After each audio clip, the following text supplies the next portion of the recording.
by going there. Lady, could we know your name or something? Yeah, good morning. My name is Christiana Nanga. Christiana Nanga, level 400. Oh, okay. So you're ready to graduate, right? Congratulations in advance. Thank you. No two ways about it. Christiana Ananga, remember, just check out the experience of everything. Disability Focus. She's one of the big voices on that very program. Remember, Disability Focus, which is by Kankati, the special education. That we will look at the characteristics of an organization. We realize that an organization is a structured group of people working together for a shared purpose, such as a business, non-profit, or government agency. For instance, we all hear of WHO. Yes, the World Health Organization is a global body focused on public health. Secondly, we look at organization as a process. It also refers to the act of arranging or structuring things systematically. For instance, organizing a conference involves planning, assigning roles, and coordinating activities. We also see organization as a quality organization, where organization is seen as a social system with formal relationships, where people collaborate to achieve defined goals. So per this, we can say that organization facilitates proper use of men, materials, and money for the achievement of goals. Because we are talking of division of work or division of labor. We are talking of a situation where there ought to be collaboration so that all hands being on deck at the job place, everybody does their bit to ensure that the goals of that particular organization are attained.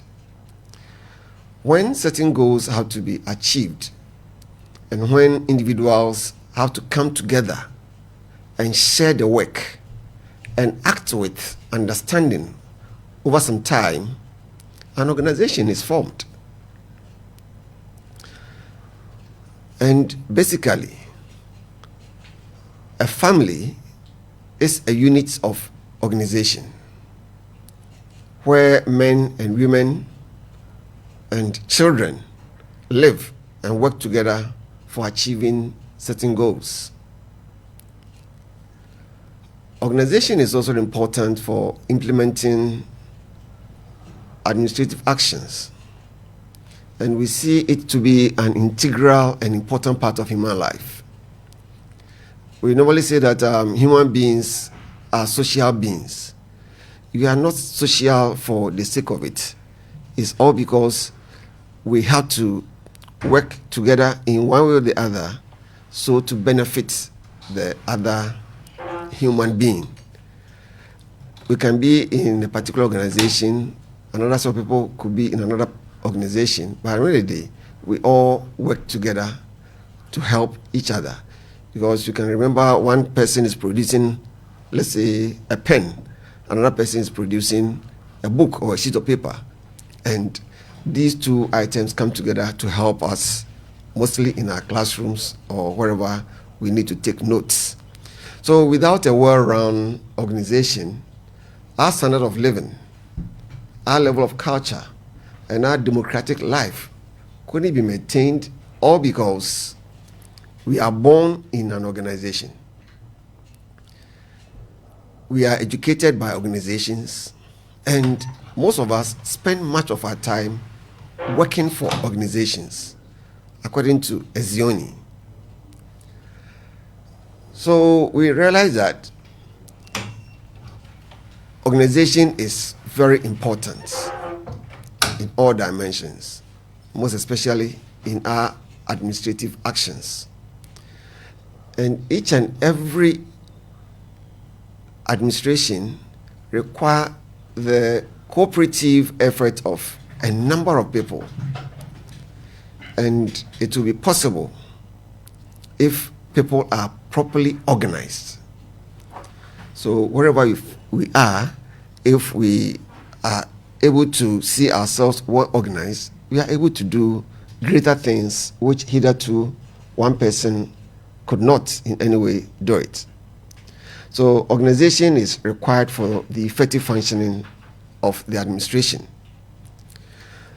So simply we can say that if you want to define organization from the few things that I've said, we can see organization as a collection of people working together in a coordinated and structured fashion to achieve one or more goals. We will come to some other definitions. We see organization as a social unit of people, systematically structured and managed to meet a need or to pursue collective goals on a counting basis. Organization could also be seen as a group of persons with a common objective. We can also think of an organization as a structured process in which individuals interact for objectives. When we go to the literature, we may have some scholars' definition of organization. Russell, 1938, describes an organization as a set of people who are combined by virtue of activities directed to a common end. He talks of the set of people who are combined by virtue of activities directed to a common end. We also have Simon, 1955, and Simon says that organization is a tool that permits groups of human beings to aim at and achieve goals that will be far beyond the reach of their powers as individuals. We may also have Musazi, 1982. And Musazi states that organizations are born when certain people have identified a common purpose, have been able to communicate with each other, and have shown willingness to contribute to action. Minsberg, per this, stated that every organized human activity, from the making of, let's say, pots to the placing of man on the moon, gives rise to two fundamental and opposing requirements. And these requirements, he says, the division of labor into various tasks to be performed and the coordination of these tasks to accomplish the activity. So here we still have in mind, or we can still conclude from this, that when we talk of an organization, it is simply a thing of two or more people coming together with a common purpose, which the two or more will work towards the attainment of that particular objective. So having had that understanding, then we look at some of the features of an organization, talking about the characteristics of an organization. If we analyze the descriptions of the various authors, we realize that each of them talk about people. So, as one of the features that run through all the descriptions, and as seen in organizations of varied forms, we say that organizations are fundamentally about people. Organizations are basically about people. That is to say that they deal with structures as their common base. And much as it is about people, it seeks to address the needs of the common member or the community. Well, we do say that organizations are about people. Yes, we take human beings to make or to form an organization, and therefore the organization should work towards the needs and aspirations of the human beings. However, it is observed in certain situations that at times the organizations can grow and become so powerful, and much as they have such power or much power, they end up engaging on goal displacement.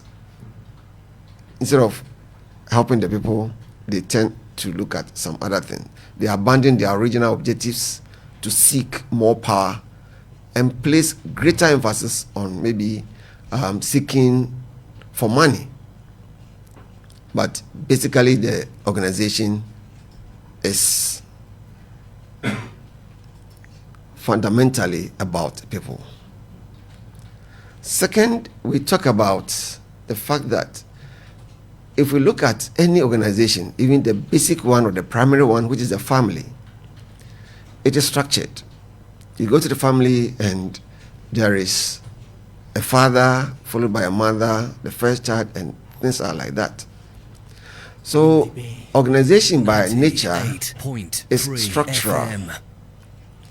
That is to say that they deal with structures as their sole existence relies on it. In organizations, members must have respect for and make use of the structures that are put in place. And organizations across the world possess structures which define their very nature and which support them in their continuous efforts to survive, to grow, and progress. More so, we can add that all organizations, even informal ones, must have a purpose. So all organizations must have a purpose. Talking about even informal ones makes us aware of the fact that we can have a formal organization and an informal organization. So we shall think about that too. So it is a sense of purpose that brought the people together in the first place. These objectives, the purposes, the goals are termed as mission statements. Normally, when I'm talking about this at the lecture hall, I ask our students if they can tell us the mission statements of UEW. I think whichever building you are entering, especially the administration block, you see it well decorated and placed at a point where you can read the mission statement. It tells the vision and the core values of this university, which you are a member. More so, we realize that in organizations, we put all hands on deck. So as one of the characteristics, we say that organization is all about teamwork. You work with different players who function at different levels within that group of people. We work together as one. Again, organizations must be provided with conditions. These conditions should be aimed at enhancing the effectiveness of the attainment of their goals. And this is a principle of natural justice. For instance, conditions of educational goal, that there must be physical facilities, there must be well-trained, experienced, and qualified teachers. There should be learners, and we should have visionary and loving administrators also. as one of the features or characteristics of organization, it requires proper planning and management. Proper planning and management must be in place so that internal conflict will be reduced. This is Radio Windy Bay. Windy Bay 98. This is Radio Windy Bay. Windy Bay 98.3 FM. This is Radio Windy Bay. Windy Bay 98.3 FM. Windy Bay 98.3 FM. Windy Bay 98.3 FM. You're welcome to Radio Windy Bay 98.3 FM. Yes, where we are talking about the features or the characteristics of organization. We're about talking about one of the key features or characteristics when we had a hitch.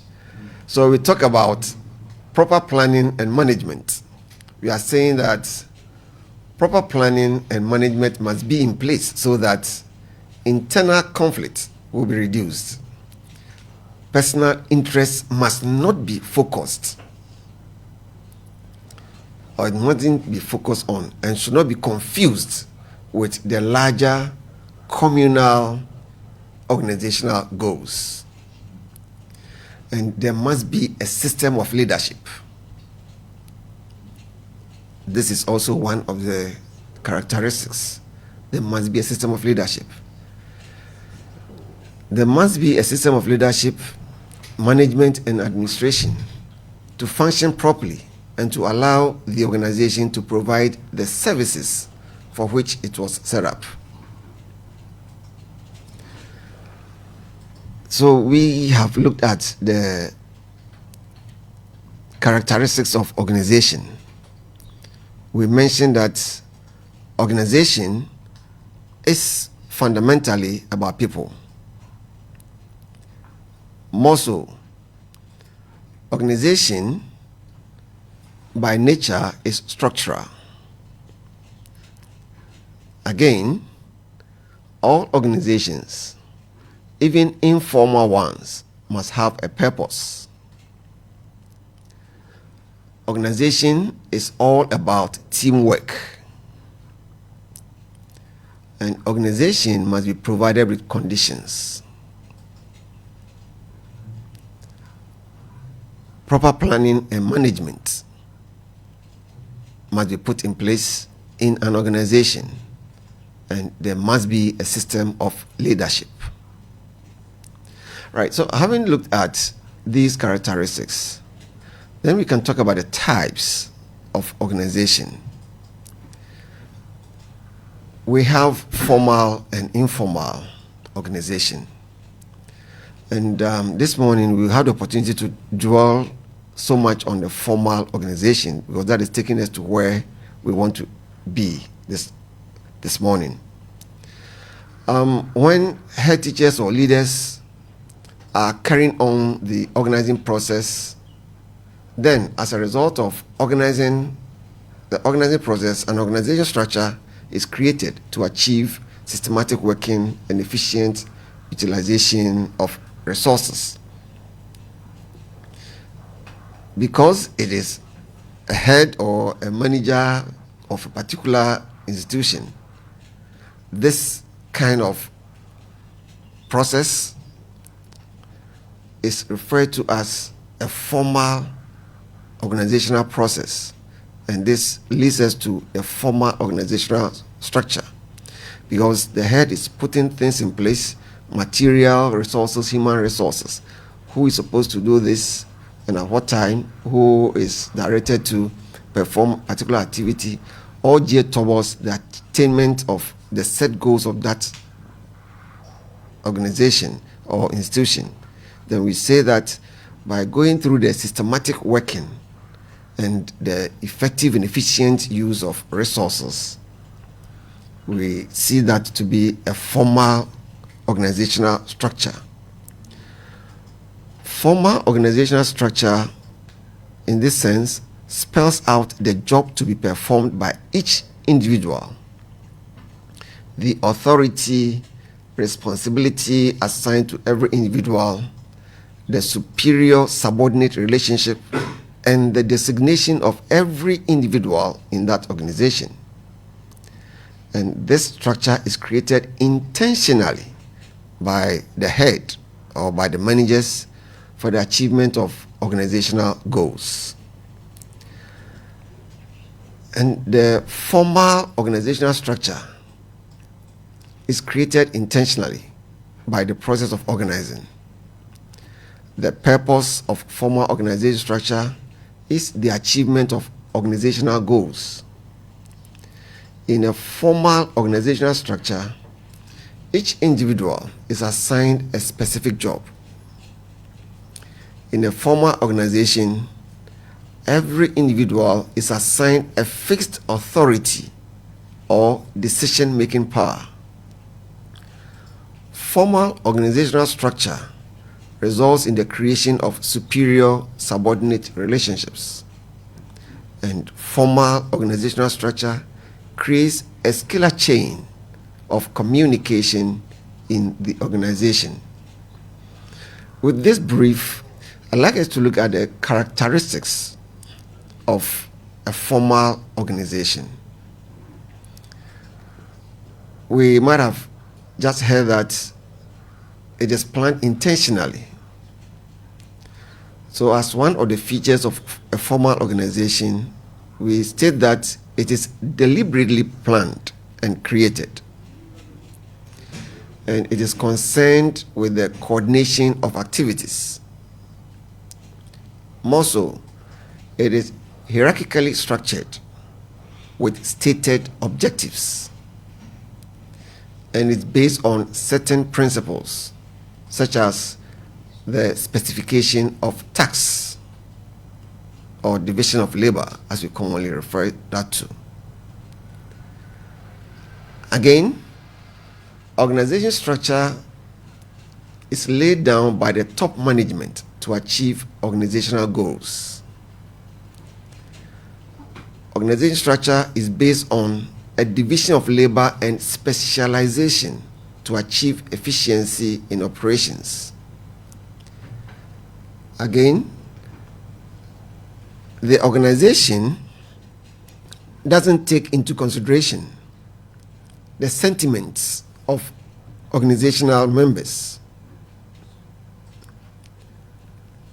This could be a bit bitter, but that is how it is structured.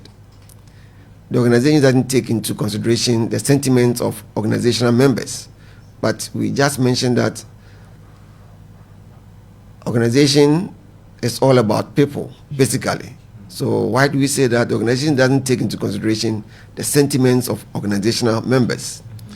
Maybe we will try to explore that and know what it means. Windy Bay 98.3 FM. The authority and responsibility relationships created by the organization structure are to be honored by everyone.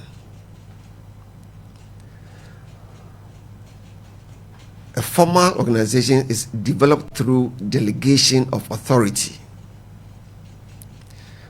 Organizational structure concentrates on the jobs to be performed and not the individuals who are to perform jobs. So these are some few features or characteristics of a formal organization. So we have to look at this critically and tell if a particular set of people or group of people can be seen or can be identified as a formal group or a formal organization by thinking of whether that group or that organization was deliberately planned and whether whatever they do is about the coordination of the various activities that individuals in that organization perform.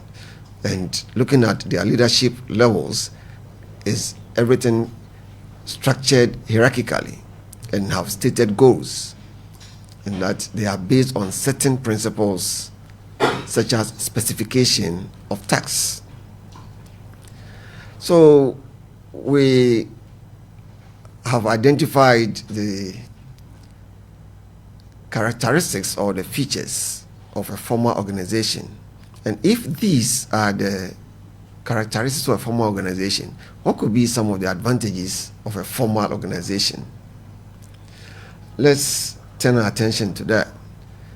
Advantages of formal organization. A formal organization structure results in systematic and smooth functioning of an organization. So here we can talk of systematic working in a formal organization. Again, the formal organizational structure is established to achieve organizational objectives. So we can talk of achievement of organizational objectives.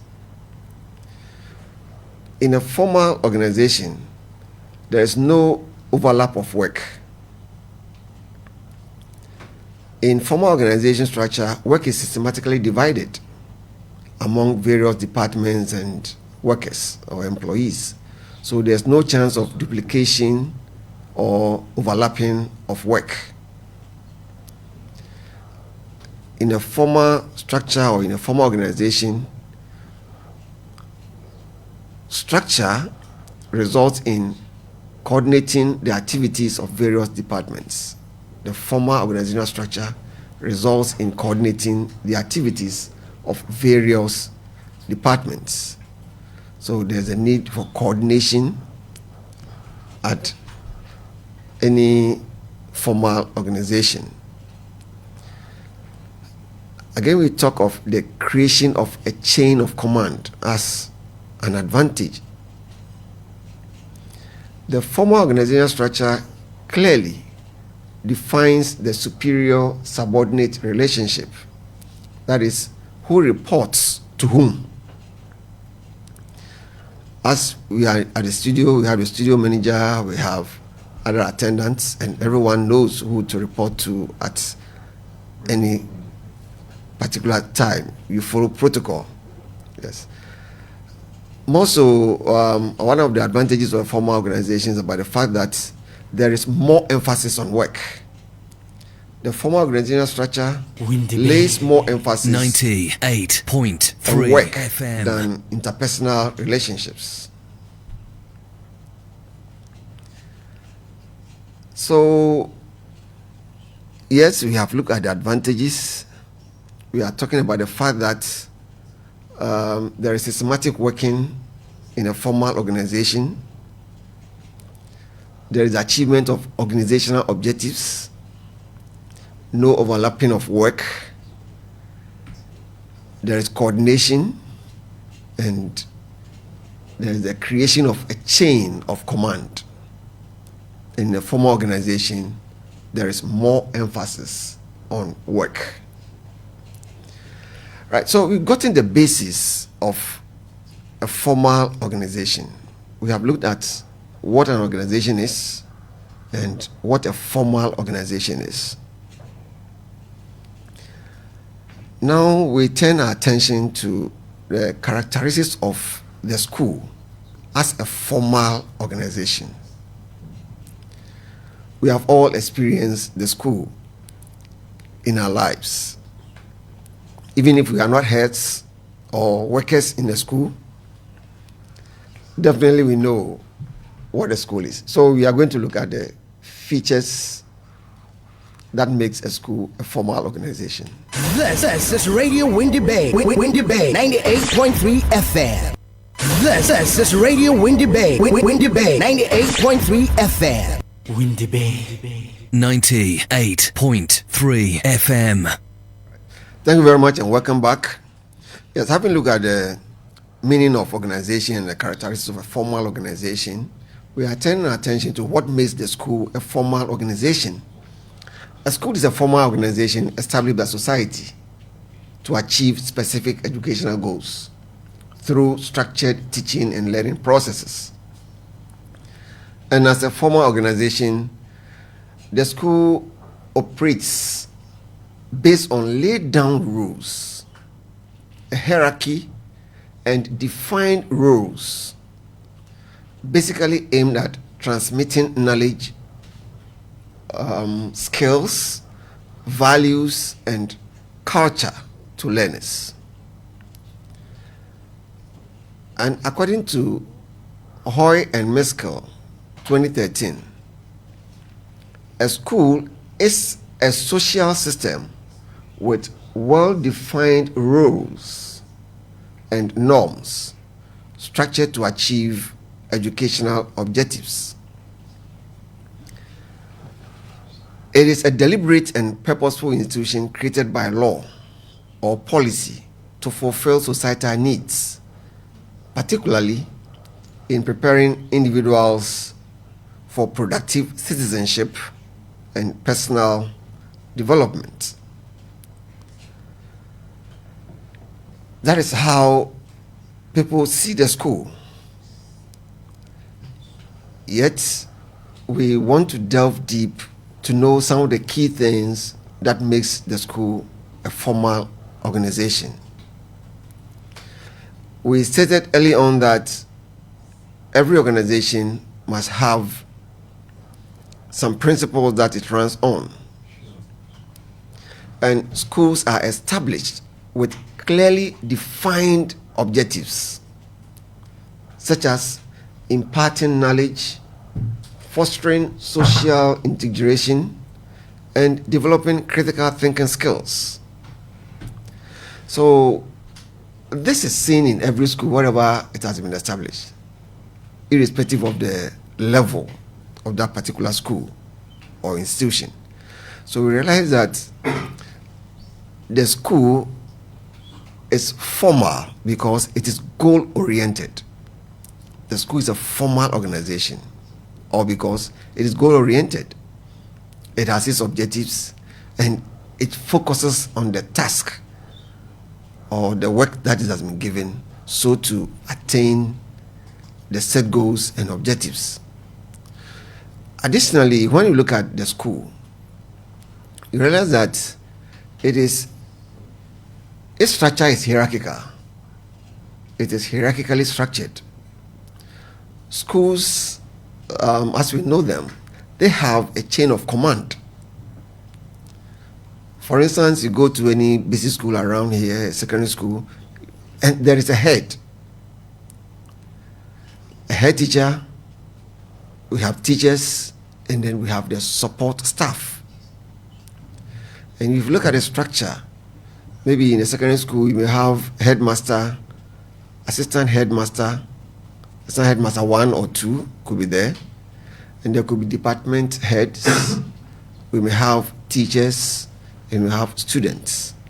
So it is when we come to, let's say, the university level, the University of Education, for instance, because here, this is where we are.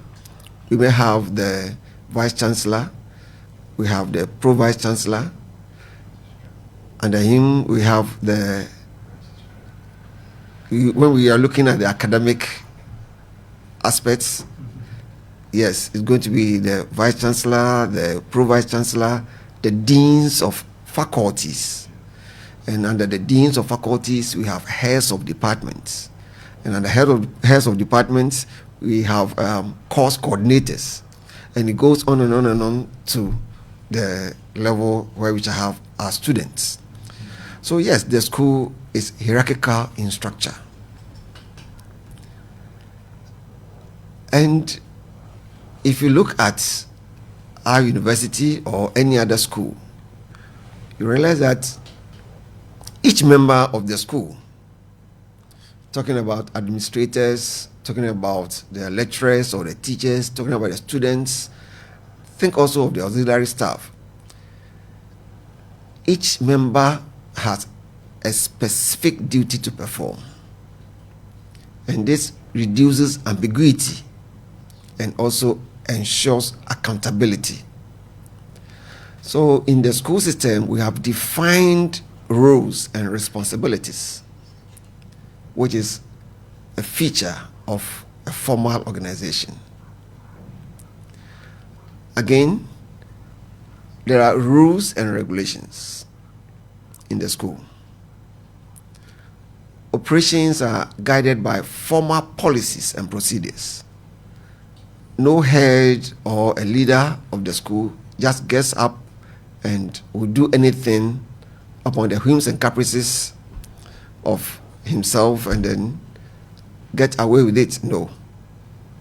Whatever things are done in the school, they are guided by formal policies and procedures, including the code of conduct, disciplinary procedures, and curricular requirements. Everything is guided by rules and regulations. Again, activities within the school system are systematically planned through timetables. Every school has this schedule to follow. No matter how small or big it is, it follows a planned program. For instance, a timetable. More so, the activities in there could be done by lesson plans, how lesson plans are prepared. Teachers don't just go to the classrooms to teach anything of their choice. They go through the syllables, prepare their scheme of works, and prepare their lesson plans in line with whatever has been suggested or given them. And schools also run on calendars to ensure effectiveness. They know what time to operate, what time to reopen, what time to start classes, what time to go for break, and what have you, through to the time that they will end the day's activities. So in the school situation, we say, yes, it is a formal organization because whatever happens in there are planned and coordinated. More so, there is impersonality in the school situation. Interactions and decisions are made based on official rules, not personal preferences. And this is done to ensure fairness and objectivity. A head of a school could be as young as you can think about, and there could be other staff, maybe classroom teachers, who could be nearing the age of Methuselah. But the interactions could go on. They have official rules that they follow. So you can't say, I am like this and I'm like that, and I am going to do this because you can't control me. No. We put all those things aside and follow the rules of the school. And teachers and administrators or workers in the school are held accountable through performance appraisals, inspections, and reports. So as a formal organization, there is accountability mechanisms that are used to ensure that the school runs in a very effective and efficient manner. In our basic schools, for instance, you realize that, yes, head teachers are monitoring their schools, all right, but yet there are CISOs who come around, and it follows. The CISOs are also supervised by other authorities at the municipal level or at the district level, and it goes all the way up to the headquarters of the Ghana Education Service. So there are accountability mechanisms within the system so that no one does things on their own, but will have to follow what the institution has set up. One other thing that makes the school a formal organization is about the fact that the school operates regardless of changes in staff or students, due to established systems and documented processes. the work in the school is not about a particular individual, but rather the work must be done. So there is continuity and stability, which is also a feature of a formal organization, and this, the school has it. So all in all, we have identified that the school is goal-oriented, the structure in the school is hierarchical, and there are defined roles and responsibilities in the school. There are rules and regulations, planned and coordinated activities. We talked of impersonality, we talk of accountability mechanisms, and we talk of continuity and stability. You may be able to identify some other features of the school that continue to make it a formal organization. And we conclude that the school as a formal organization is distinguished by its structured nature,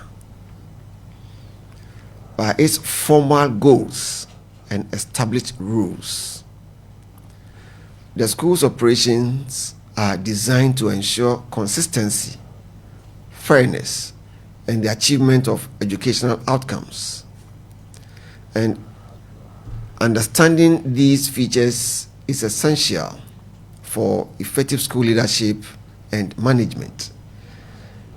In no time to come, we are going to be school leaders, we are going to head schools, and we should be aware of all these characteristics of the school so that we can work with our staff in a very effective and efficient manner, so to attain the goals for which the school has been set up in that community that we are working.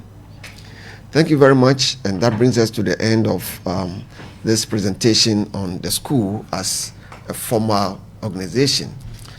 Well, we may have some little time at the studio, and the studio line activated is 050 392 3158. 050 392 3158. You can call, you can send your WhatsApp messages, or you can send us your short messages. Thank you very much. We are here waiting, and as we are waiting for the next 10 minutes or so, we can recap some of the few things that we have looked at. We started by looking at some definitions concerning our main task, that is organization. And we stated that organization as it is may have several meanings, and that will depend on the context in which you are referring to it. We mentioned that it can be seen as a group or an entity. It can be a process, could be seen as a quality, and we can identify it in management terms. And we try to dwell on the definition in terms of management, where we are saying that organization is seen as a social system with formal relationships, where people collaborate to achieve defined goals. And this includes dividing work at the workplace, assigning authority, and coordinating efforts. So we came to the point that the moment we come into a group, which we call organization, it facilitates proper use of the human beings, materials, and money, so to attain the goals of that particular organization or that particular group. And we identify that the family, where you and I come from, is a primary unit of organization, where we see our parents working together to attain certain goals for the day, and it continues on and on.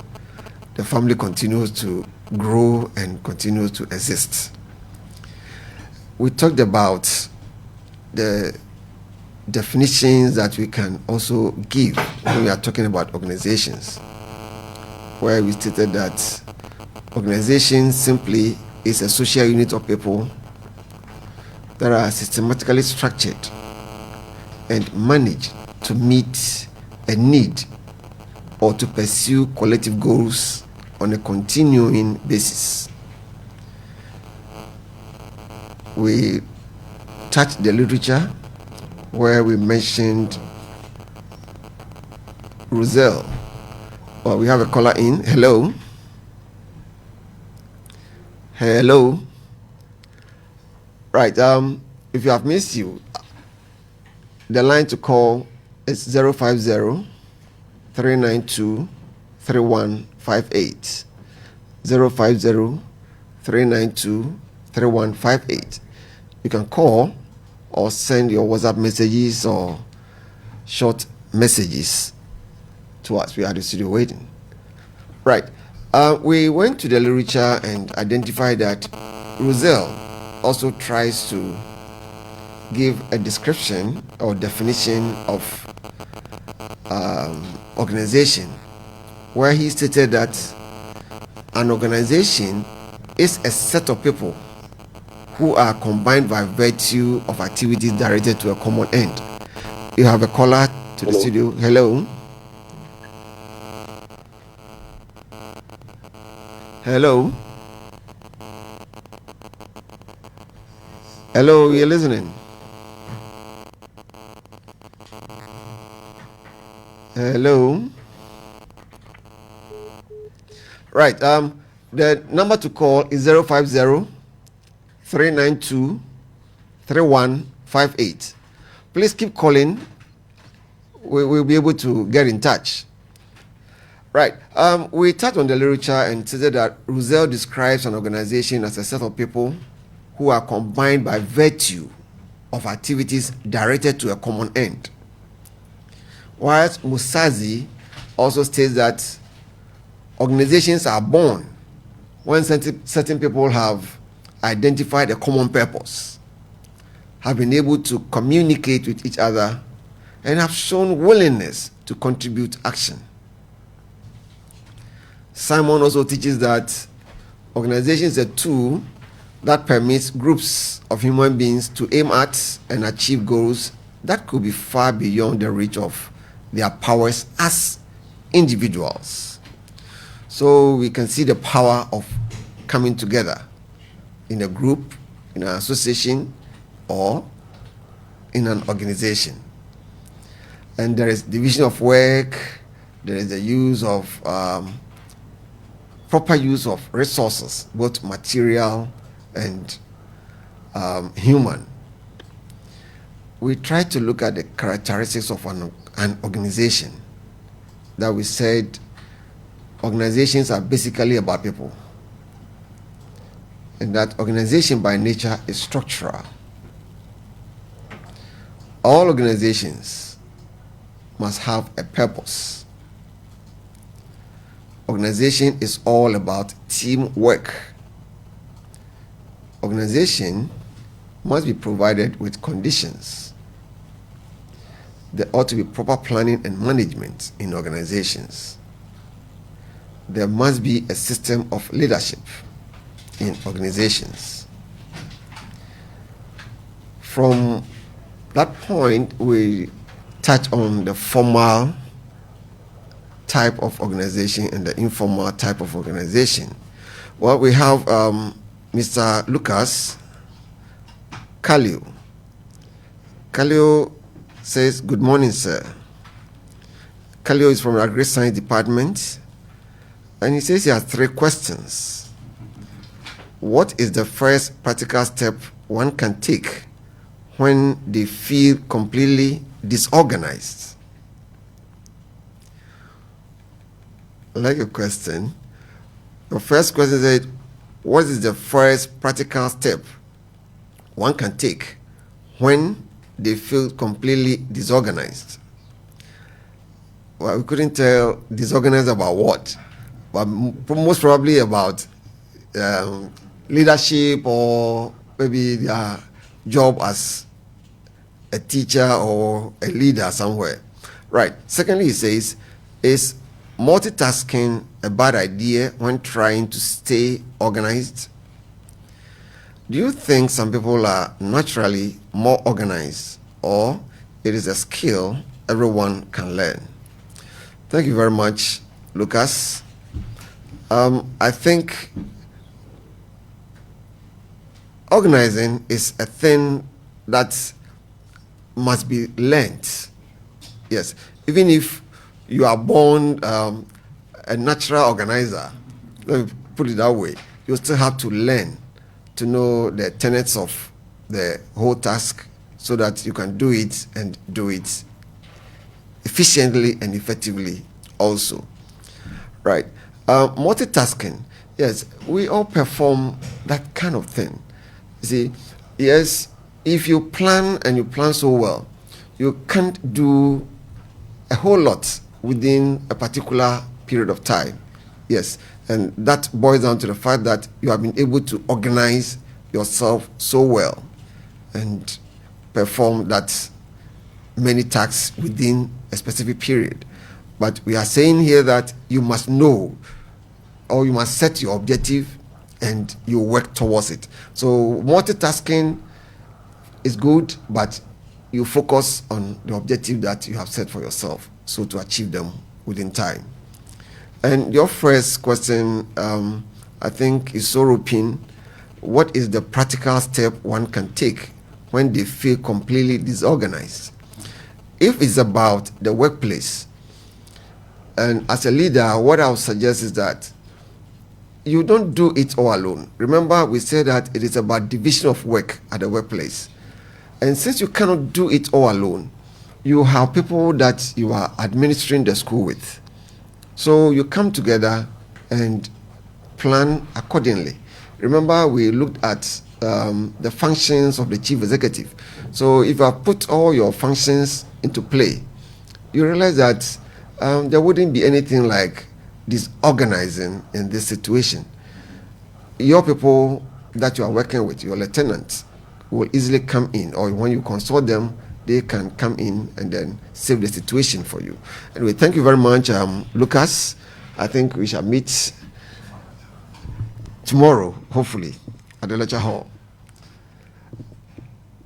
Yes, we are still at the studio, and if you have any calls, you can make them now. All right, we have another message coming from Raymond Wagner. Raymond is from the Department of Geography. They know the whole world.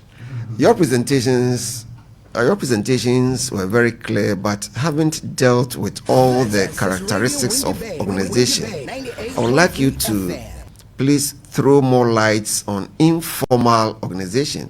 Yeah, thank you very much. I don't know what time you joined us, but I said we are looking at the formal organization for now, so that at a later time, maybe at the lecture hall, you can, or on your own reading, you have to look at informal organization and then look at the advantages of it and then the disadvantages. Maybe when your lecturers meet you at the departments, at the lecture hall, they will talk about informal organization.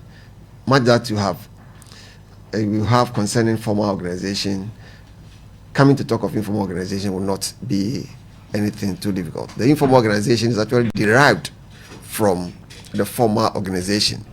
And people have doubts concerning that, but it will be explained when you meet your lecturers at the lecture hall. We have about 3 more minutes to go, and we are saying that, yes, formal organizations are intentionally planned.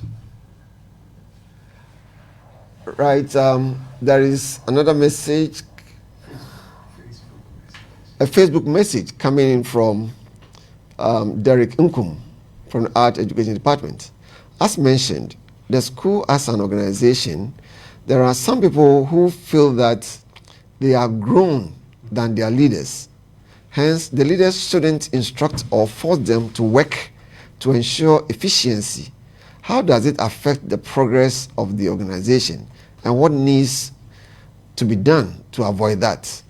That's the first question. The second question says, I know something about reshuffling, whereby members in a particular organization are therefore changed from their current position to occupy another position in that same organization.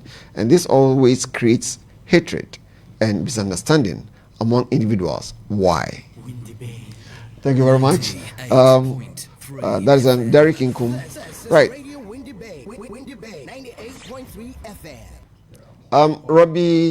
Royal Robbie Rich. Well, I don't know. Maybe that is his kid name. Thank you very much. We will listen to it again because of the network. So please upload for us so we can go over it. Thank you. All right. Royal Robbie, we shall do that accordingly. Listening live from Central Campus, and the network is so bad here. Anyway, that goes to the technicians over here. They have taken note of that. Mark Lugard, I want to know if organization is all about management. Well, Mark Lugard, organization is not all about Lugard. I say all about Lugard. It's not all about management, but it's all about administration and management. Yes. So you need to organize yourself very well and then look at the other functions so that you can operate carefully and then reach the goal that you want to reach. I have another message here coming from SMS coming from Kudon Edwin from Political Science Department. What makes formal organizations more efficient than informal organizations, as all of them are basically goals oriented? Right. Thank you very much. Thank you very much, Mr. Kodon Edwin. Right. He's asking what makes formal organization capable of achieving their goals more than that.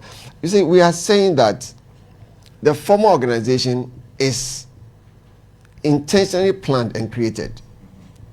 They have a purpose, and there are structures to follow. The objective that they set, they make sure that they are achievable, and they don't just set objectives. They look into the organization and then identify their needs, set goals, and then how to reach those goals. An informal organization is not intentionally planned. I have come to the studio here, and maybe by the time I leave here, I might have joined a particular informal organization. Yes, we don't have a program to follow. There's no objective. Whatever we will discuss will come from any situation we find ourselves. Right.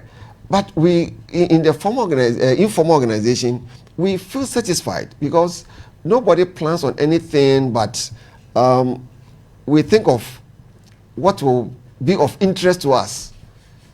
We discuss it, we take action on that, and we are okay. There were no goals. We don't have any meeting place. We don't have any policies to follow. So that is why in most situations that the objectives of a formal organization are attained. We have another message. Our time is up, but maybe from the mathematics department, kindly explain organization must be given with conditions. That is not coming, but our time is also up. Or maybe it's talking about organizations must be. Good morning, I'm Justice Manye from the Department of Mathematics. Please kindly explain. Organization must be given with conditions. Maybe. Well, if it's about conditions, we are saying that organizations must be provided with conditions. Come to UEW. UEW advertised, maybe you didn't know whatever conditions were here, but UEW is providing you with the necessary facilities to help you to maybe acquire your degree certificate at the end of the day. There are conditions to be followed. The school is providing the facilities, the teachers or the lecturers, subsidiary or auxiliary workers all over to help you. And they also go to the extent of ensuring that you, the one who has come to join that organization or the institution, you also follow certain conditions. I mentioned the other time that yes, you have paid your money to come to this university to be trained and to graduate as a degree holder.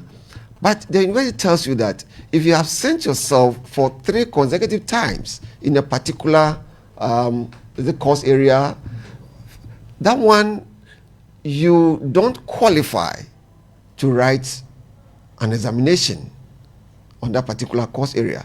I think there's something of that sort. So the conditions are there to be followed so that everyone knows exactly what they are required to do.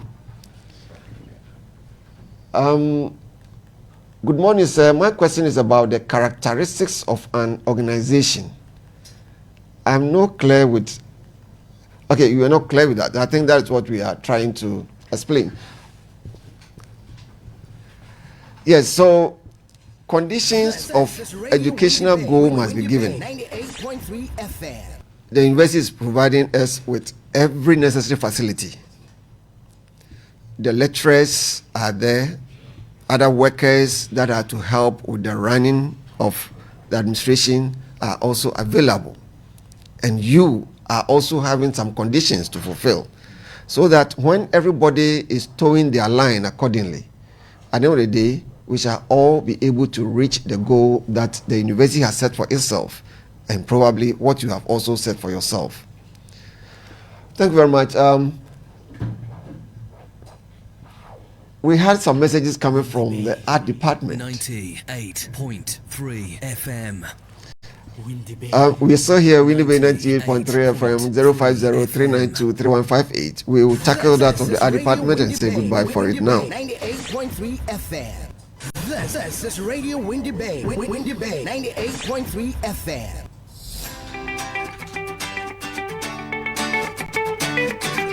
This is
and where we're having a radio lecture series on the school as a formal organization. Right, we have some comments coming from some listeners, especially our students in level 300, I suppose. Listening with rampant attention. That's great. Rapt attention. Philip, Mathematics Department. Kujumendi, I'm Sam Ennis from the Department of Political Science, listening live from North Campus. I think your frequency is quite good. That's great. Good morning, sir. Listening live from Winneba, low costs. Right. Thank you very much for joining us this morning. And listening live from Winneba Olympic Arena. That far. That's great. Good that you are listening to us. 98.3 FM. We have a question from Ransford Boatin, I suppose. How does organizing foster a culture, innovation, and creative among its employees? All right. All right. Well, you are asking of how organizing. What we are trying to understand here will mean that in organization, what happens is that because we have all come together and have decided to do this, we have a purpose or we have an objective to do it, and everybody has their role to play. Then, of course, we ensure that everyone plays their role accordingly. And at the end of the day, when we collaborate, when we work, we put everything together, it will ensure that, yes, we have reached our set goal. And this will continue because we know what we are doing and what will be good for us, and there could be a repetitive aspect of it as we go along, and it's going to help us to grow, to expand, and then do a lot of things that one person at a go cannot do it. Thank you very much. I think our exploration continues at the lecture hall. So when you have any questions, kindly send it to your lecturer at the lecture level, at the lecture hall, and everything will be answered accordingly. We have a lot of messages, but our time cannot help us to go through all. We thank you very much for your audience.